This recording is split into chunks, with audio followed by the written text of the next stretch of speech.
Hey, I'm Daniel, and you found my podcast, The Filmcraziest Show, on YouTube.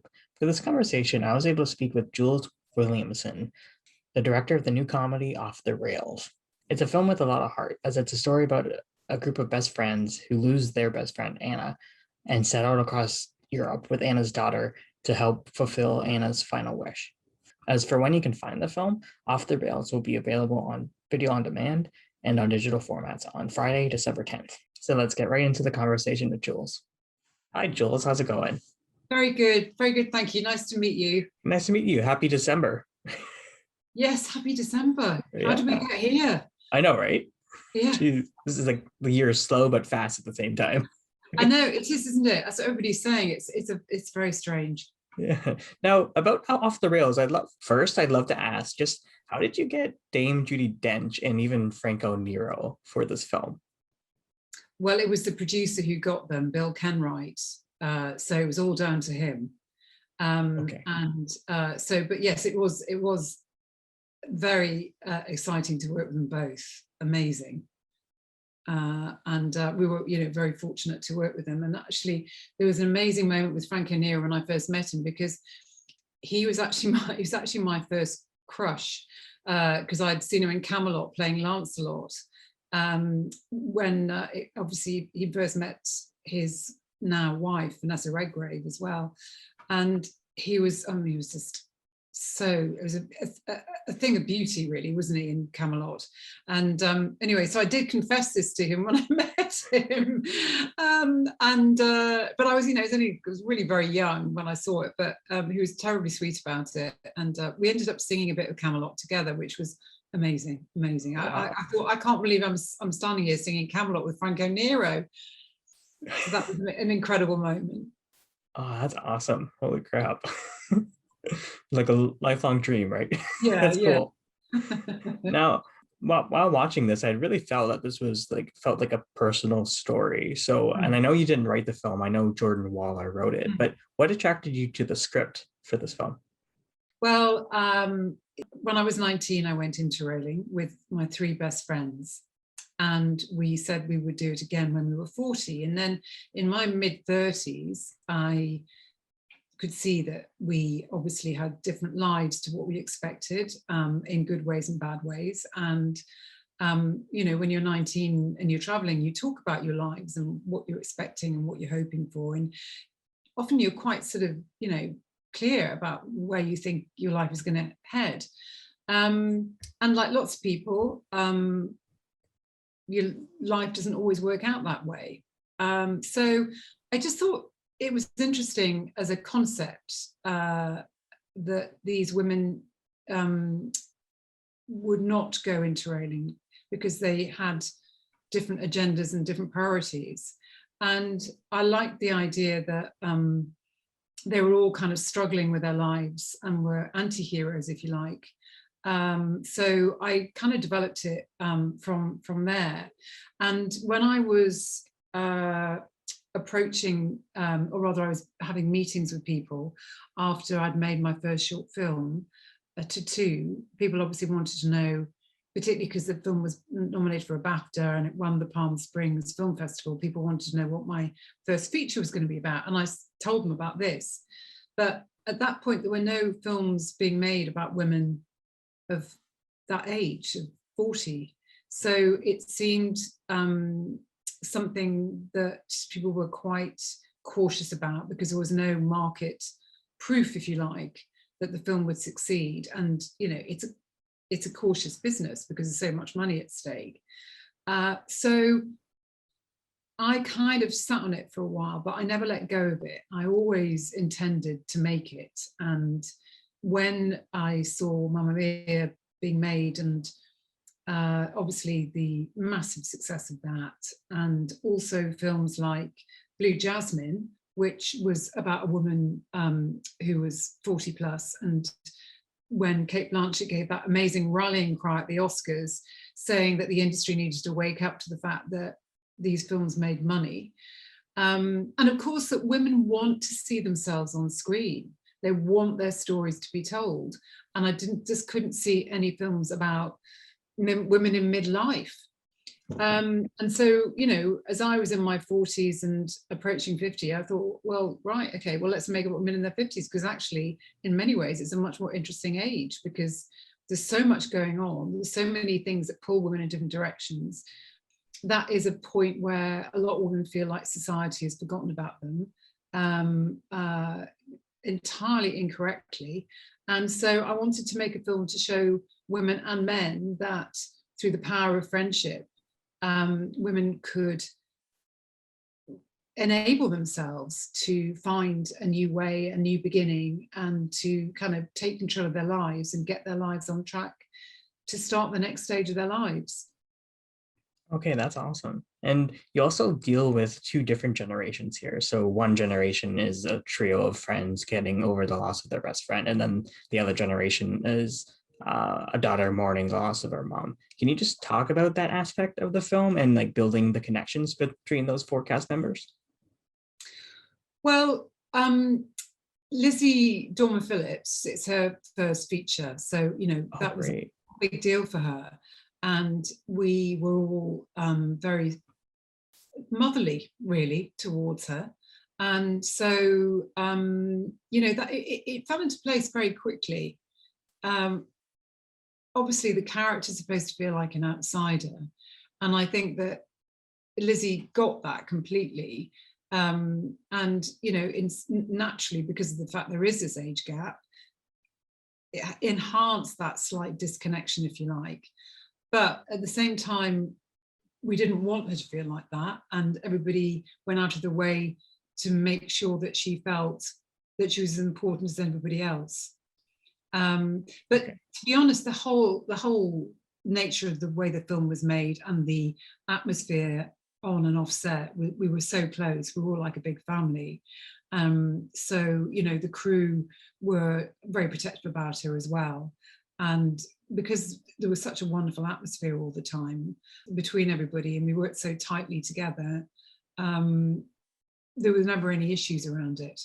But it was interesting working with her, because obviously she had less experience, but she had worked in a TV series that was very successful called Fortitude, and she had been acting for a long time.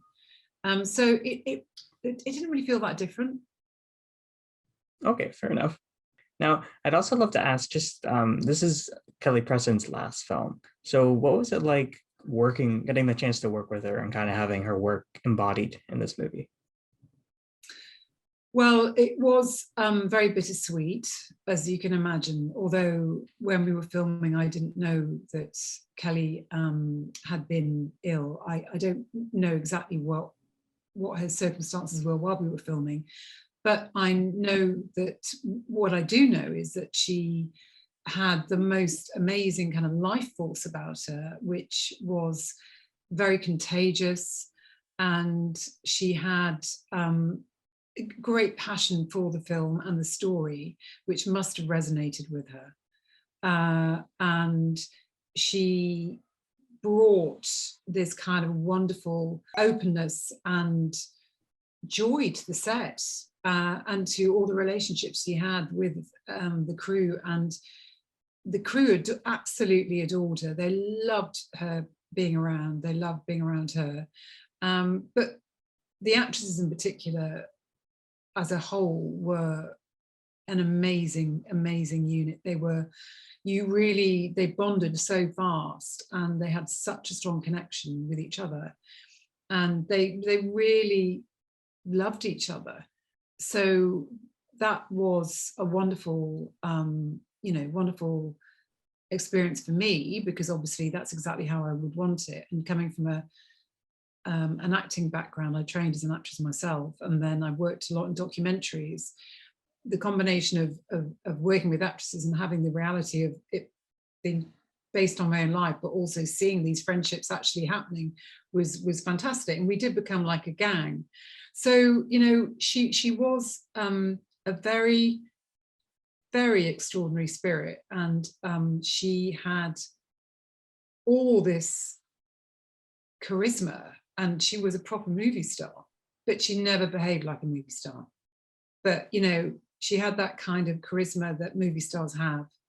that you can't learn or buy, you just have it, and she had it. So it was an absolute thrill to get to know her and to have the experience of working with someone like her. And, you know, to really be able to genuinely say she was a friend. So for all of us, it's been really devastating to lose her, and very hard actually to be releasing the film in the UK and in North America without her. I mean, it's a huge gap, huge. And we're all, you know, we all feel it very deeply. However, the film is, I hope and feel, is actually a massive celebration of her. And that's what she would want. She would want the film to be celebrated and want her performance in it to be celebrated, and quite rightly so, because she's wonderful.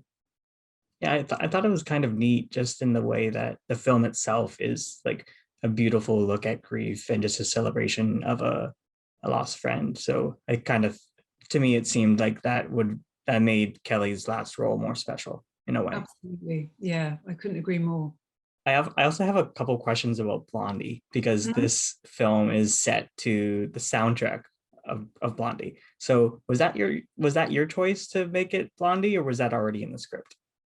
No, well, the way it came about was the film had been inspired. It was The Big Chill inspired me to make the film, and I love music, and everything I've ever done, music has been, you know, for me, a big part of that.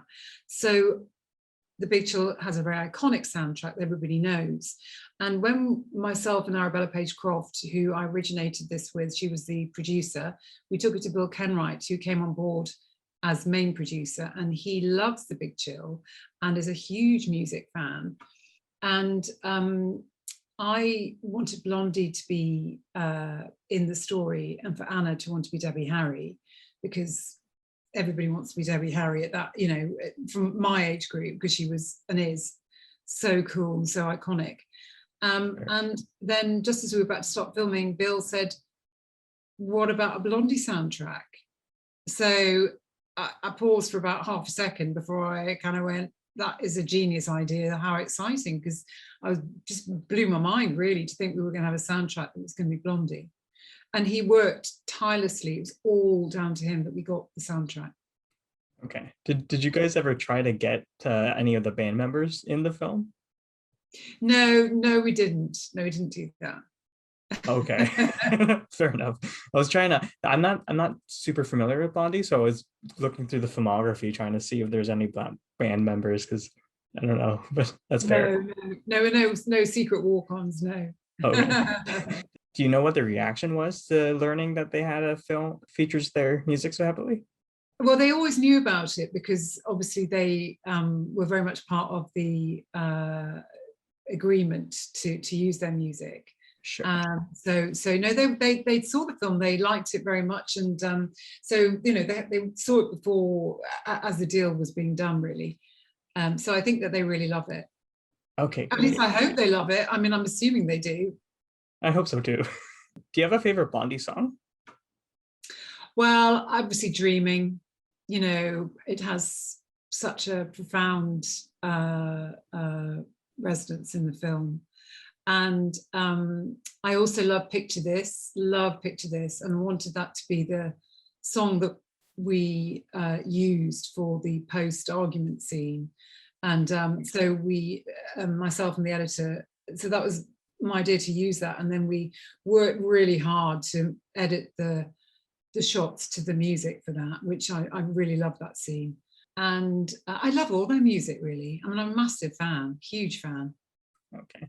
I was listening to Dreaming on repeat last night after I watched it. So I just love to learn why that song as the kind of emotional hook, emotional heart, kind of anthem of the film. Well, you know, it's the words "dreaming of you," obviously of Anna. Sure. So that's really why it works so well. But it has an emotional hook anyway. That song, hasn't it? You know, it's a beautiful song. They sing it so beautifully at the end. The actresses, it works very, very well in that setting. and in the church. It's just lovely. What's it like filming a scene like that as they're kind of singing a cappella? Well, actually, it was really good. You know, they'd worked very hard to get it right. And we didn't really have an awful lot of kind of rehearsing of it. There was a lot of sort of singing behind the scenes and so forth. And then when we did it in the church, and there was actually that light had come through the window naturally, it was an incredibly emotional day. Okay. We all, and it was near to the end of the shoot, so we were all very, very emotional. Everybody, the crew, everybody were all really very kind of moved by it. Did you film this in November or February? February. Ah, that's so cool that you actually were there at the Palma Cathedral, like for when it actually happens. That's awesome. Well, we filmed the real ceremony in Palma Cathedral without the actresses. I was very keen to do that. And we Okay. also filmed the Devil Festival, which is in Girona, but that actually takes place in Palma. So I really wanted to film that as well. And so both of those were done with a documentary crew. So Neat. then a documentary size crew, that is. And then we filmed the drama of the Palma Cathedral in a different cathedral that we were able to stage to make it look like it was that. And we intercut some of the scenes from the original, the real Light of God festival that we'd shot previously in the edit. So it's a combination of both those things. Ah, awesome editing. You wouldn't be able to tell. And the same with the Devil Festival. That's got a lot of the real shots that we got in the original festival that we filmed. Now, I actually hadn't heard of the Palma Cathedral and the God's Disco Ball. So what inspired that, like bringing that into the film? Because I thought that was a really interesting phenomenon. Well, I didn't know anything about it, but I do know Mallorca very well. I went there as a child and I went a lot, returned, started going back again as an adult. So I'd had the idea of filming there to use Mallorca to stand in for the location. So it was a budget that was sort of, tenable. It made a lot of sense for the budget. And when we went on the recce, the production company there, Palma Pictures, who we worked with, they had told Sarah Sullick, one of the producers, about this disco ball and the Light of God festival. So when she told me about it, she said, what about having that as the kind of the focus, the destination? And I thought that was just genius. And it made so much sense to me that they had that kind of almost slightly spiritual dimension that kind of came to the film as a result of it. Obviously because of, Anna not being there and her having given this quest to her friends in the hope that they would somehow find themselves and find, new beginning for themselves and their friendship. So it just really works. I was, so inspired by hearing about that. And I think it really works for the film. Okay, I think so too. That's awesome. Now, I just wanted to mention there's a rather hectic birth scene in your movie. So what was that day of filming like? It was very funny. It was very, very funny, actually.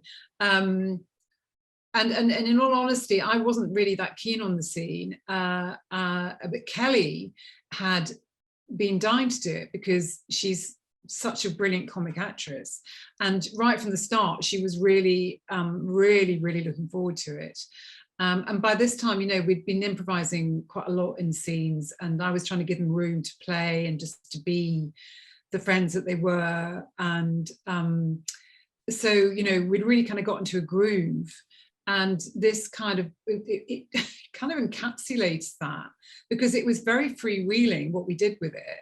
And I stood and watched it on the monitor, and I just couldn't believe how funny it was. I just thought it was absolutely hilarious. And I mean, it took, because there was a lot of material in there. So we had a lot to play with in the edit.